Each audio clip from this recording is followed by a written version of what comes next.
bago ka naging CEO ng St. Timothy, naging HR ka, magkano sweldo mo?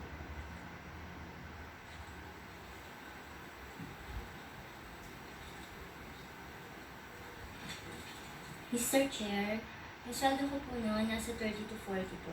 1,000 a month. Correct. Dito sa nakalap kong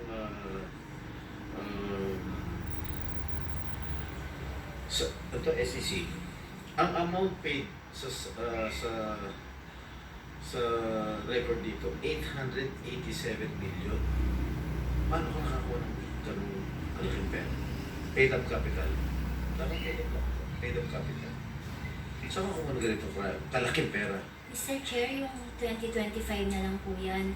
Bali, nag-umpisa po kami. Ang tanong ko sa'yo, saan ka kumuha ng pera? Mr. Chair, meron naman po income sa security po.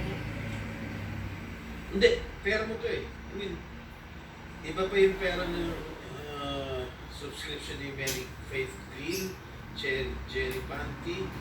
Ikaw ang pinakamalaki, 887 million. Mr. Chair, Huwag na tayo magpaligo-ligo pa. Sino bigay pera sa'yo?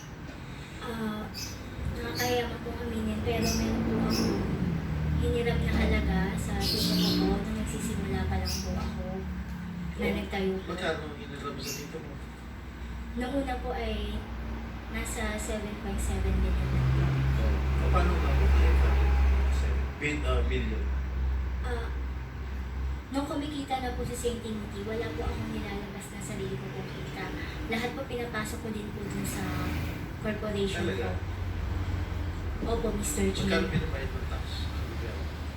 Mr. Chair, pwede ko po bang mag-refer dun sa financial Sige, statement babalikan po? kita tapos sinanayan ako kay Senator Rafi, okay? Thank you po.